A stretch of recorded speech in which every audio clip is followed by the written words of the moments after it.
नमस्कार दर्शक बंधु चक्रधर ओडिया टीवी रे आपको बहुत बहुत स्वागत करुच्ची। तो दर्शक बंधु देखंतु फार्मर आईडी अप्लाई करिया होले आपनकर मेन टॉपिक होची डॉक्यूमेंट कोन दरकार आ ता सहित आपनकर 10 तारिख पर अप्लाई करिया पे मेंशन मध्ये सरकार करथिले जो तो आपनकर 10 तारिख हेई गलानी अप्लाई मध्ये प्रक्रिया आरंभ हेलानी केउ प्रक्रियाटा आपन कले कहीं तीनोटी लेवल अच्छी निजे चाहिए निजे ऑनलाइन करेंगे नचे सीएससी सेंटर करेंगे नचेत आप चाहिए आपंकर ग्राम पंचायत कौन कहले आप ग्राम पंचायत चाहिए एप्लाय करेंगे कि एबे जो टोल फ्री नंबर सहित मुझे जोगाजोग कली मैम मत जो अपडेट आज करेले आपन को निश्चित जानतु कहीं से साफ साफ कहते जदि आपंकर यही किसी भी त्रुटि मिले आपण मानकर जो सीएम टंका जो सीएम किसान टंका अब आपंकर पीएम किसान टंका कौन कहली पीएम किसान टंका आपन को टोटाली मिलिबो नाही आ आगामी दिन में जहाँ भी कृषि संबंधित जहाँ भी बेनिफिट आसीबो आपन मध्ये मिलिबो नाही। तो एटू मैंडेटरी जानि नतु सीएम पैसा मिलिबो नाही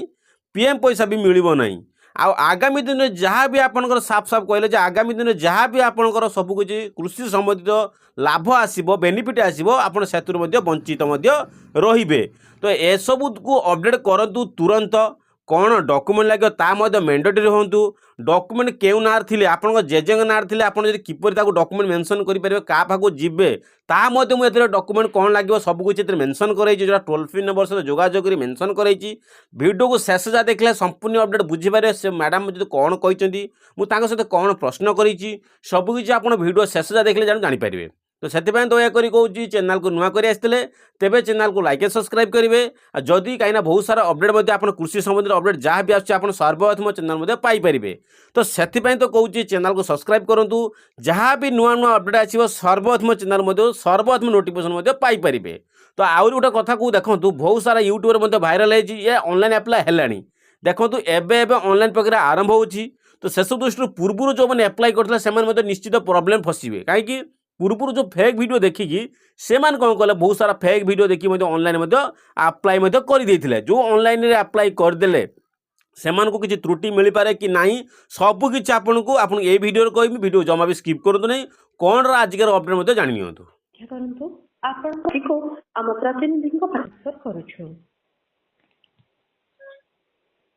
नमस्कार कृषि समृद्धि हेल्पलाइन को स्वागत आम आपको चाष संबंधी प्रश्न जानते। हाँ नमस्कार मैडम मैडम किसी दिन पूर्व जो फार्मर आइट जो कॉल करी आपन कहते जे 10 तारिख पर ऑनलाइन रे आवेदन प्रक्रिया आरंभ हो जो कहते फोन करी कहते हाँ 10 तारिख पर हाँ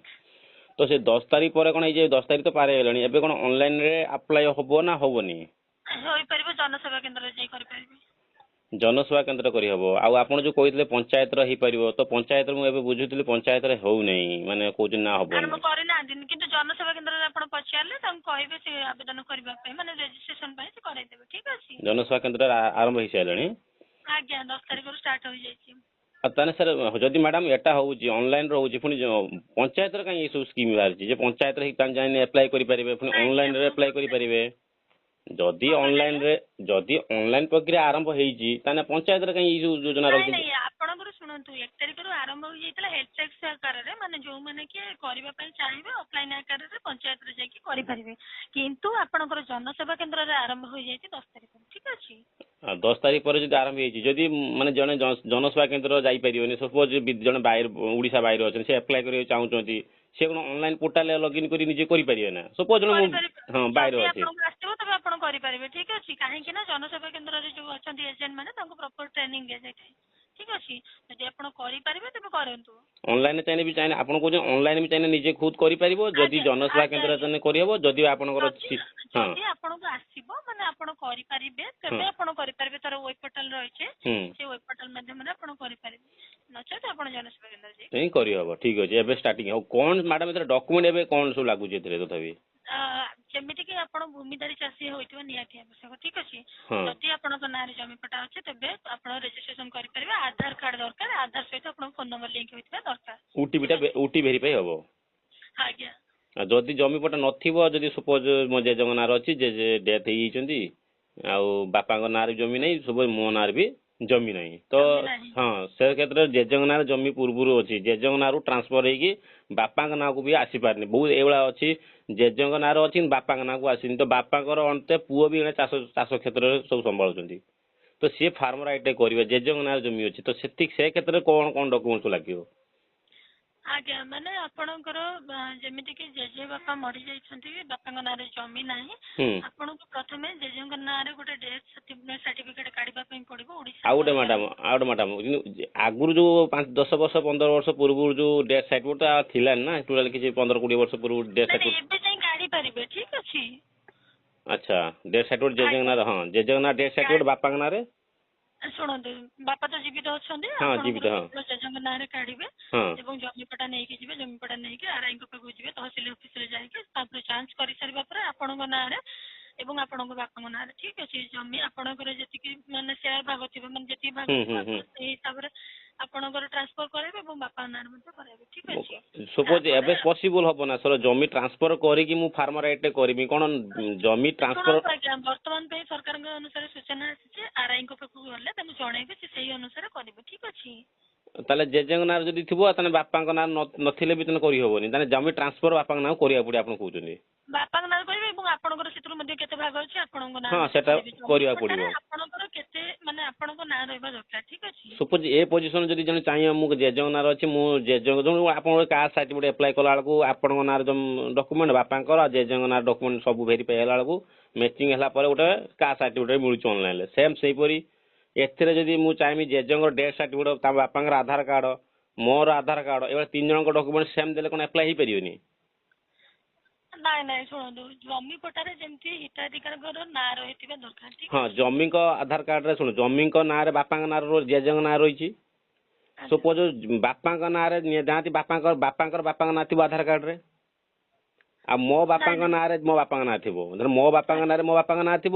ମୋ ବାପାଙ୍କ ଆଧାର କାର୍ଡ ତାଙ୍କ ବାପାଙ୍କ ନାଁ ଥିବ ଆଜ୍ଞା ତ ସେ ଜେଜେଙ୍କ ନାଁରେ ଡେଥ୍ ସାର୍ଟିଫିକେଟ ବାହାରିଲେ ତ ମ୍ୟାଚିଂ ସବୁ ହେଇଯାଉଛି ତିନିଟା ଲେବୁଲ ମ୍ୟାଚିଂ ସମାନ ହେଇଯାଉଛି ନା ଲେବୁଲ ଅନୁସାରେ ମ୍ୟାଚିଂ ହେଇକା ଯାଉଛି ନା ତ ସେ ଲେବୁଲ କଣ ପକେଇ ହବନି ଏମିତିଆ?